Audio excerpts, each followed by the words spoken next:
નમસ્કાર વિદ્યાર્થી મિત્રો, ધોરણ 11 ભૌતિક વિજ્ઞાન વિષયના 5મા પ્રકરણ કે જેનું નામ છે ગતિના નિયમ. તેના ગયા લેક્ચરની અંદર વિદ્યાર્થી મિત્રો છેલ્લે આપણે ન્યૂટનના ગતિના બીજા નિયમ બળના આઘાત એની અનુરૂપ કેટલાક ઉદાહરણો આપણે જોયા હતા. છેલ્લે આપણે ઉદાહરણ નંબર 5.5 ને ભણ્યા. ત્યાર પછી આગળ વધીએ. ત્યાર પછી આજનો ટોપિક છે વેગમાનના સંરક્ષણનો નિયમ. રેખીય વેગમાનના સંરક્ષણનો નિયમ.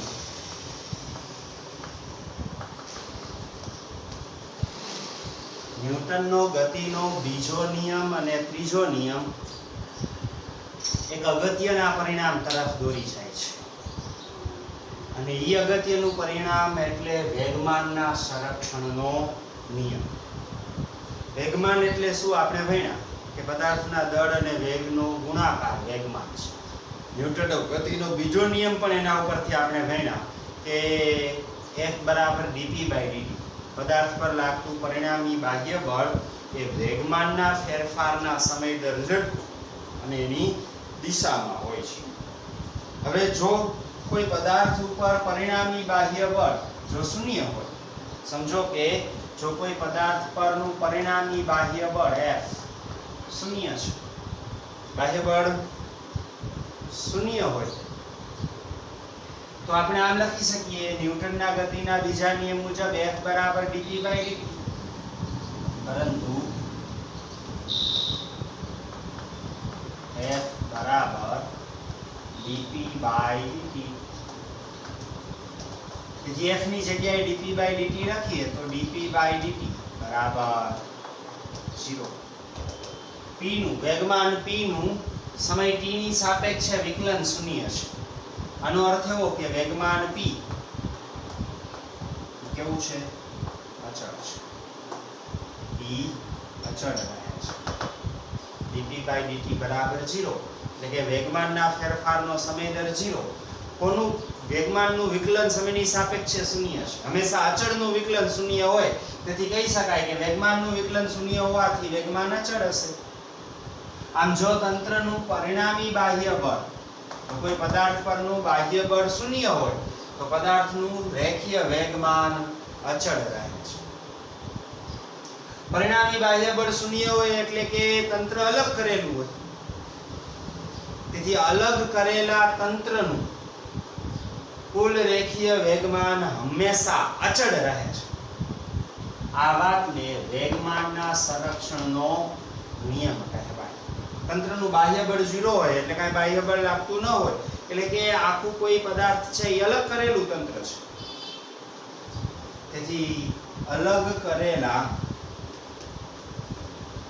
યાંત્રિક દ્રષ્ટિએ અલગ કરેલા તંત્રનું કુલ રેખીય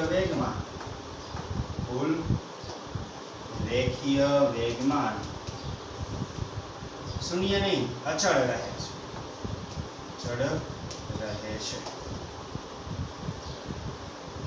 અહીંયા તંત્રનું કુલ રેખીય વેગમાન, ભૂલ નહીં, ત્યાં ભૂલ થાય છે ઘણી વાર. અલગ કરેલા તંત્રનું કુલ રેખીય વેગમાન અચળ રહે છે. આ હકીકતને રેખીય વેગમાનના સંરક્ષણનો નિયમ કહે છે. જ્યારે પણ કોઈ પદાર્થ પરનું બાહ્ય બળ શૂન્ય હોય ને, ત્યારે સમજવું કે વેગમાન. આમે ન્યૂટનનો ગતિના બીજા નિયમમાં આપણે જોયું છે કે પ્રથમ નિયમમાં આપણે જોયું છે કે બાહ્ય બળ ન લાગે ને ત્યાં સુધી પદાર્થ સંતુલન અવસ્થા જાળવી રાખે. એટલે પોતાની સંતુલન અવસ્થા જાળવી રાખે એટલે વેગ અચળ રાખે. વેગ અચળ હોય તો વેગમાન છે અચળ જ રહેવાનું. તેથી અલગ કરેલા તંત્રનું કુલ રેખીય વેગમાન હંમેશા અચળ રહે છે. આ વાતને વેગમાનના સંરક્ષણનો નિયમ કહે છે. રેખીય વેગમાનના સંરક્ષણનો નિયમ એ કુદરતનો મૂળભૂત નિયમ છે. આ નિયમ એ કુદરતનો મૂળભૂત નિયમ છે. તેથી હંમેશા આ નિયમનું પાલન થાય છે. નાના નાના સૂક્ષ્મ તંત્ર માટે ઇલેક્ટ્રોન, પ્રોટોન, સૂક્ષ્મ કણો માટે, કણોના તંત્ર માટે આ નિયમનું પાલન થાય છે. સાથે સાથે ખૂબ મોટા પદાર્થો, સૂર્ય, પૃથ્વી, આપણી આસપાસના ગ્રહો અલગ અલગ વગેરે મોટા પદાર્થોના તંત્ર માટે પણ આ વેગમાનના સંરક્ષણના નિયમનું હંમેશા પાલન થાય છે. તેથી વેગમાનના સંરક્ષણનો નિયમ એ કુદરતનો એ મૂળભૂત નિયમ છે. રેખીય વેગમાનના સંરક્ષણના નિયમની આપણે એક ઉદાહરણ દ્વારા સાબિતી આપી. રાઇફલ અને બુલેટનું ઉદાહરણ લઈએ. રાઇફલ અને બુલેટ.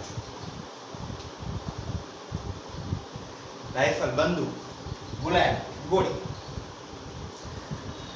બંદૂકમાંથી ગોળી છૂટવાની પ્રક્રિયા આપણે જોઈએ તો પ્રારંભમાં બંને સ્થિર હોય છે. રાઇફલ સ્થિર, રાઇફલની અંદર બુલેટ સ્થિર છે. તેથી રાઇફલ અને બુલેટ પ્રારંભમાં સ્થિર હોવાથી પ્રારંભમાં આ બંને કેવા છે? સ્થિર છે. જો સ્થિર હોય તો વેગ 0 હોય તો વેગમાન 0 હોય. તેથી તંત્રનું પ્રારંભમાં વેગમાન, તંત્રનું પ્રારંભમાં કુલ વેગમાન બરાબર રાઇફલનું પ્રારંભમાં વેગમાન વત્તા બુલેટનું પ્રારંભમાં વેગમાન. રાઇફલ અને બુલેટ બંને પ્રારંભમાં સ્થિર છે. સ્થિર છે એટલે વેગ 0, તેથી વેગમાન 0. તેથી તંત્રનું પ્રારંભમાં વેગમાન 0 છે. આ સમીકરણ નંબર 1. હવે રાઇફલમાંથી બુલેટ છૂટે છે. રાઇફલ વડે બુલેટ ઉપર બળ લાગે છે અને એ બળ ધારો કે F છે અને એની મદદ વડે બુલેટ છે એ આગળ વધે છે. સાથે બુલેટ રાઇફલમાંથી છૂટવાની પ્રક્રિયા દરમિયાન આપણે જોયું હશે કે ગોળી જેમ આગળ છૂટે ને બંદૂક કે રાઇફલ પાછળ ધકે. પાછળ તરફ વિરુદ્ધ દિશામાં ન્યૂટનના ગતિના ત્રીજા નિયમ મુજબ બળ. તો ધારો કે બુલેટ ઉપર લાગતું બળ F છે. ધારો કે બુલેટ પર લાગતું બળ F છે. રાઇફલ વડે બુલેટ ઉપર જે બળ લાગે એ બળ F છે. તો બુલેટ માટે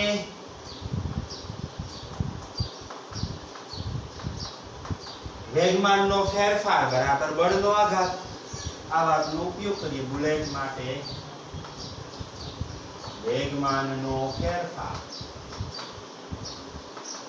બરાબર બળનો આઘાત. વેગમાનનો ફેરફાર એટલે બુલેટનું અંતિમ વેગમાન માઈનસ બુલેટનું પ્રારંભિક વેગમાન. તેથી બુલેટનું અંતિમ વેગમાન માઈનસ બુલેટનું પ્રારંભમાં વેગમાન. પ્રારંભમાં બુલેટ સ્થિર હતી, પછી ગતિ કરે છે. માઈનસ 0 બરાબર બળનો આઘાત એટલે બળ અને સમયગાળો. બુલેટ ઉપર કેટલું બળ લાગે છે? F. કેટલો સમય માટે? ખૂબ જ સૂક્ષ્મ સમય માટે F જેટલું બળ લાગે છે. બરાબર. તેથી F * dt. તેથી બુલેટનું અંતિમ વેગમાન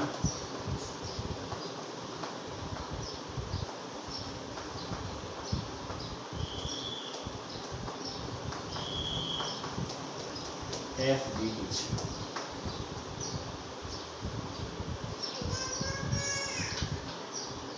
આ સમીકરણ નંબર 2. જેમ બુલેટ માટે આવો વિચાર કર્યો એમ હવે રાઇફલ માટે વિચાર કરીએ. તો બુલેટ પર F જેટલું બળ લાગે છે તો રાઇફલ ઉપર ન્યૂટનના ગતિના ત્રીજા નિયમ મુજબ એટલું જ પરંતુ વિરુદ્ધ દિશાનું બળ લાગે છે. અહીં બુલેટ પર લાગતું બળ આપણે F દર્શાવ્યું છે. તો રાઇફલ પર એટલો જ સમય dt જેટલા સમય માટે જ વિરુદ્ધ દિશામાં બળ લાગશે, જેને રાઇફલનો રિકોઇલ કહેવાય. રાઇફલ પર લાગતું બળ અથવા રાઇફલનો રિકોઇલ કેટલો હશે? -f હશે. રાઇફલમાંથી જ્યારે ગોળી બહાર છૂટે ત્યારે તે સમયે રાઇફલ છે પાછળ તરફ ધકેલાય છે.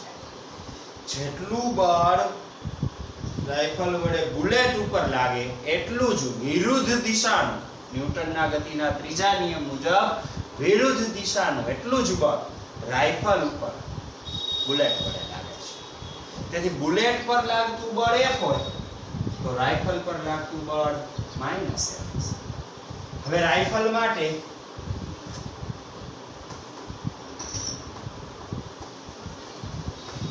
વેગમાનનો ફેરફાર બરાબર બળનો આઘાત. વેગમાનનો ફેરફાર બરાબર બળનો આઘાત. વેગમાનનો ફેરફાર એટલે અંતિમ વેગમાન માઈનસ પ્રારંભિક વેગમાન. રાઇફલનું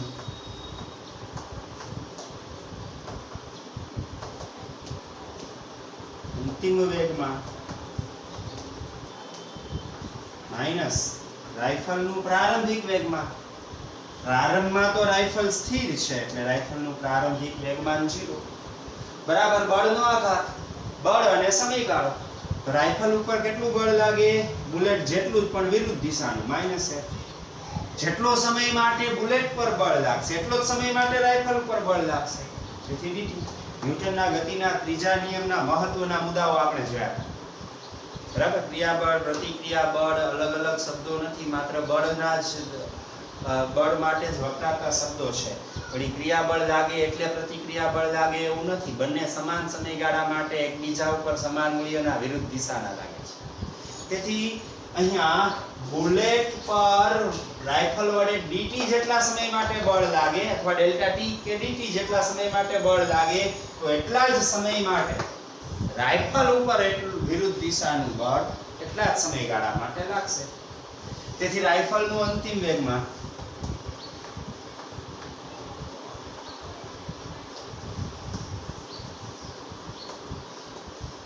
-0 લખવાની જરૂર નહીં, બરાબર -f dt. સમીકરણ નંબર 3. બુલેટનું અંતિમ વેગમાન અને રાઇફલનું અંતિમ વેગમાન બંનેનો સરવાળો કરીએ તો તંત્રનું કુલ અંતિમ વેગમાન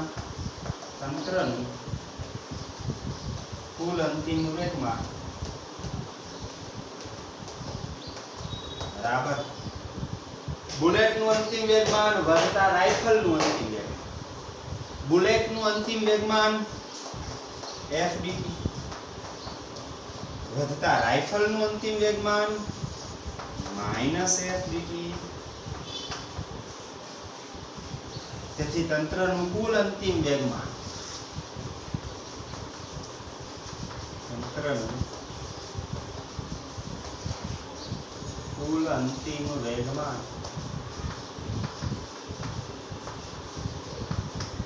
બરાબર 0. તંત્રનું પ્રારંભમાં કુલ વેગમાન 0 હતું, અંતે કુલ વેગમાન 0. તેથી તંત્રનું કુલ વેગમાન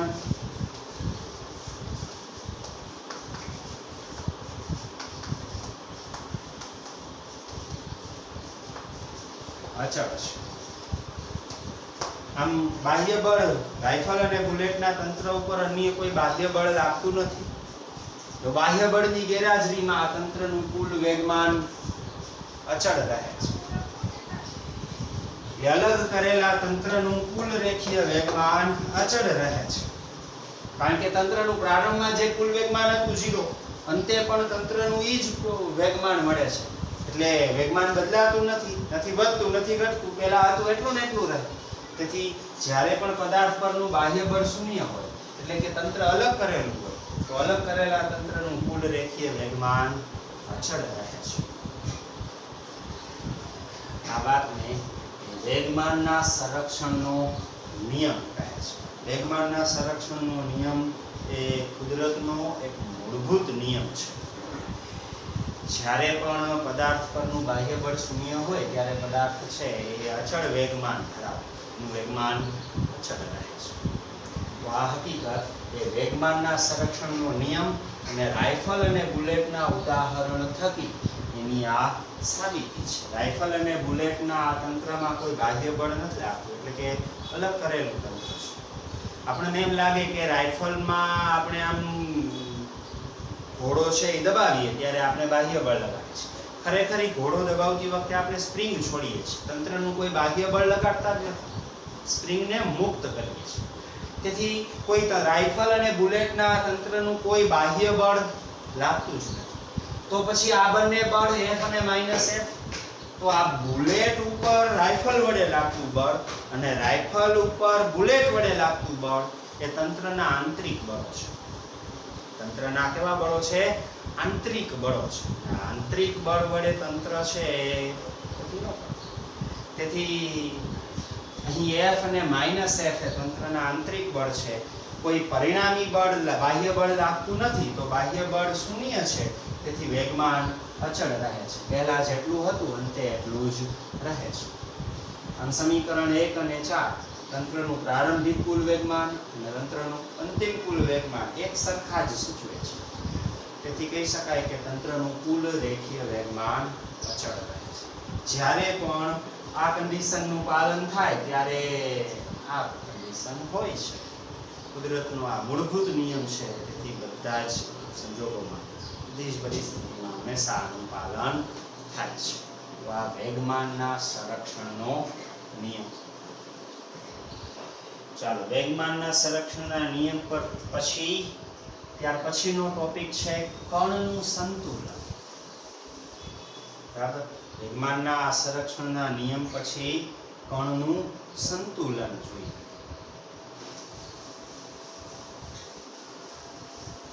PDF માં અહીંયા શૂન્ય છે, સુધાર નાખજો, અચળ રહે છે.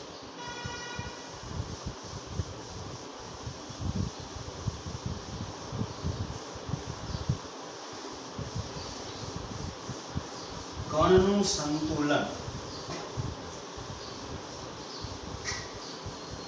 પણ સંતુલનમાં છે તેમ ક્યારે કહેવાય, અથવા કણના સંતુલનની શરત શું તે આપણે જોઈશું. સંતુલન અથવા રેખીય સંતુલન. કારણ કે આગળ ઉપર આપણે ચાક ગતિ ભણશું અને ચાક ગતિય સંતુલન પણ જોશું, એટલે અલગ રહે. એટલા માટે આ કણના સંતુલનને રેખીય ગતિ માટેનું રેખીય સંતુલન. ન્યૂટનનો ગતિનો પહેલો નિયમ આપણે ભણ્યા કે બાહ્ય બળની ગેરહાજરીમાં કોઈ પદાર્થ પર બાહ્ય બળ શૂન્ય હોય, એટલે કે બાહ્ય બળ ગેરહાજર હોય, તો સ્થિર પદાર્થ સ્થિર રહે અને અચળ વેગથી ગતિ કરતો પદાર્થ પોતાની અચળ વેગી ગતિ ચાલુ રાખે. એટલે કે તંત્ર છે પોતાની અવસ્થા બદલતો નથી, સંતુલનમાં રહે.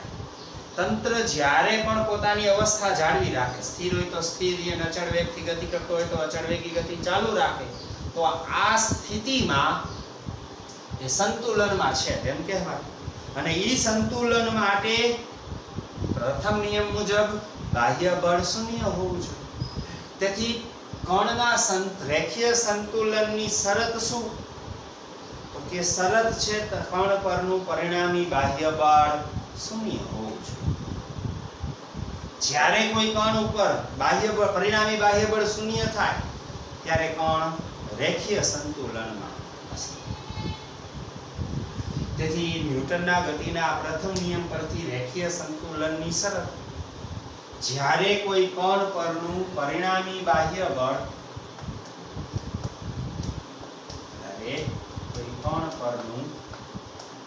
પરિણામી બાહ્ય બળ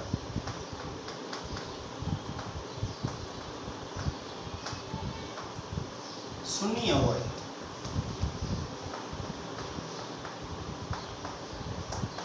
ત્યારે, જ્યારે કોઈ કણ પરનું પરિણામી બાહ્ય બળ શૂન્ય હોય ત્યારે તે કણ રેખીય સંતુલનમાં છે તેમ કહેવાય.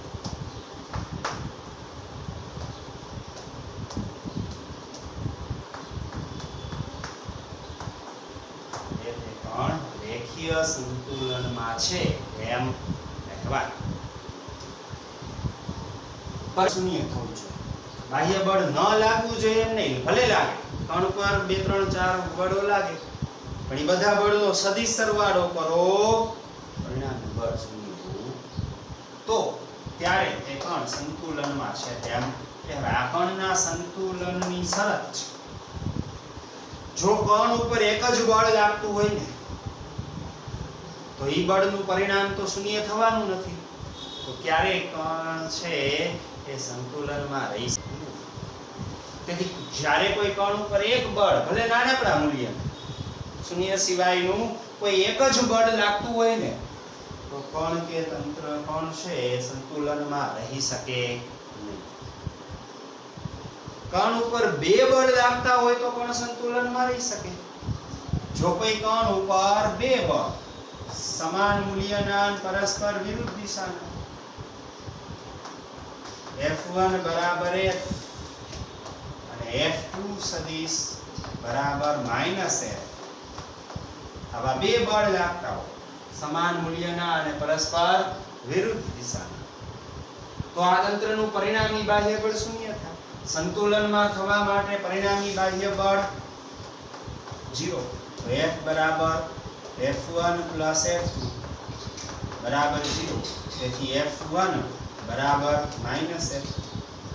જો 2 બળ એવા લાગે સમાન મૂલ્યના પરસ્પર વિરુદ્ધ દિશાના, આ બંને એક બળ F' હોય બીજું -F' હોય તો બંનેનું પરિણામી બળ શૂન્ય થાય. આમ જ્યારે કોઈ કણ ઉપર 2 બળ સમાન મૂલ્યના અને પરસ્પર વિરુદ્ધ દિશાના લાગે ત્યારે આવા 2 બળ લાગવા છતાં પરિણામી બળ શૂન્ય છે તો તંત્ર છે એ રેખીય સંતુલનમાં, આ કણ રેખીય સંતુલનમાં હશે કારણ કે બાહ્ય બળ 0 છે. આમ કણ ઉપર બળ નથી લાગતું એમ નહીં, લાગતા હોય બળ પણ સરવાળો 0. એ જ રીતે સમજો કે કણ ઉપર 3 બળ લાગતા હોય. ધારો કે એક કણ ઉપર આ એક બળ છે F1, બીજું બળ છે F2 અને ત્રીજું બળ F3 છે. આ 3 બળ લાગે છે.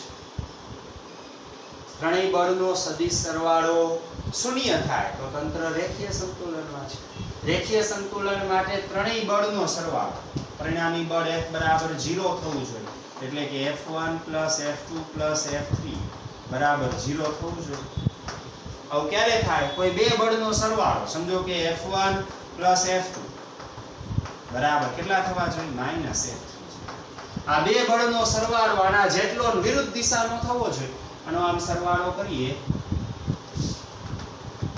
તો પરિણામી બળ આમ મળશે. આ બળ કયું હશે? F1 + F2. F1 + F2 કેટલું છે? F3 જેટલું છે, પણ F3 ની દિશા આમ, આની દિશા આમ છે, વિરુદ્ધ દિશા.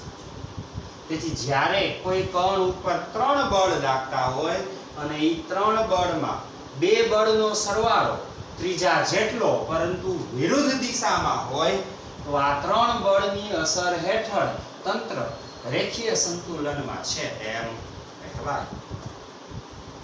આમ તંત્ર પર ગમે એટલા બળ લાગતા હોય બધા જ બળોનો સદિશ સરવાળો સિગ્મા F જ્યારે શૂન્ય હોય ત્યારે તંત્ર કણ છે, કણ પર ગમે એટલા બળ લાગતા હોય F1 F2 F3 F4 F5 વગેરે, પણ બધા બળ એવા કે બધાનો સદિશ સરવાળો કરો ને તો પરિણામી બળ શૂન્ય થાય તો એ કણ રેખીય સંતુલનમાં છે તેમ કહેવાય.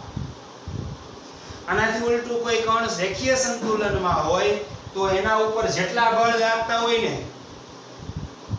બધા જ બળોનું પરિણામી બળ શૂન્ય હશે તો જ સંતુલનમાં. એટલે આ વાતનો આપણે 2 રીતે ઉપયોગ કરશું. એક, જો આપણને ખબર હોય કે પરિણામી બળ શૂન્ય છે તો આપણે કહીશું કણ રેખીય સંતુલનમાં છે. બીજું, આપણે ઉલટો ઉપયોગ કરશું.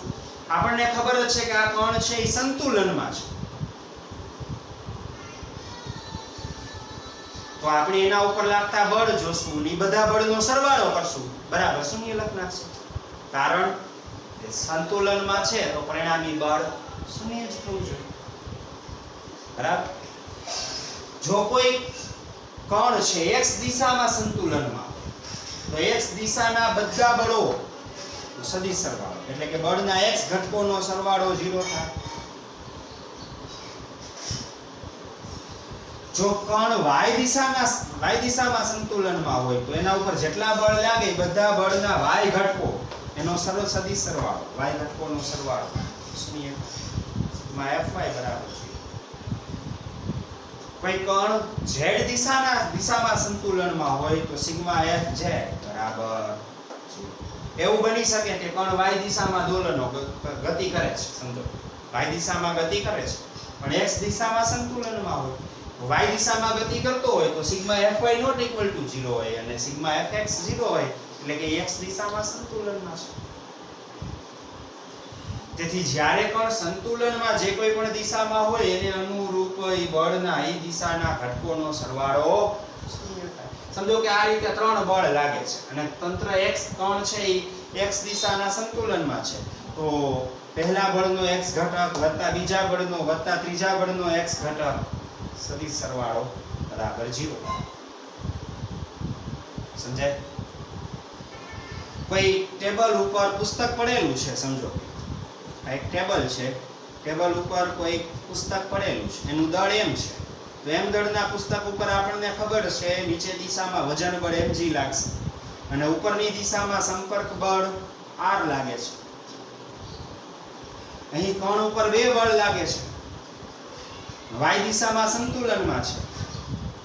y દિશામાં એ સંતુલનમાં છે તો આપણે આમ લખી શકાય કે સિગ્મા fy બરાબર 0. y દિશા ઉર્ધ્વ દિશાને y અક્ષ કહીએ તો y દિશાના બળનો સરવાળો બરાબર 0. આ બંનેનો સરવાળો કરતી વખતે ઉપર તરફનું બળ r ધન વધતા નીચે તરફનું બળ ઋણ લેવાનું -mg બરાબર 0. આનો અર્થ એવો કે r બરાબર mg. સમજાય? આમ કણ y દિશામાં સંતુલનમાં છે તો બંને બળ કેવા સમાન મૂલ્યના પરસ્પર વિરુદ્ધ દિશાના. દિશા તો વિરુદ્ધ છે જ મૂલ્ય કેવું થાય બરાબર. જે દિશામાં તંત્ર સંતુલનમાં હોય એ દિશામાં પરિણામી બળ એ દિશાના ઘટકોનો સદિશ સરવાળો બળના એ દિશાના ઘટકોનો સદિશ સરવાળો. કોઈ પદાર્થ છે આમ સમજો કે x દિશામાં જ ગતિ કરતો હોય x દિશામાં જ ગતિ કરતો હોય તો ઉપર તરફ કે નીચે તરફ ગતિ નથી કરતો તો y દિશામાં એ સંતુલનમાં છે તો સિગ્મા fy 0.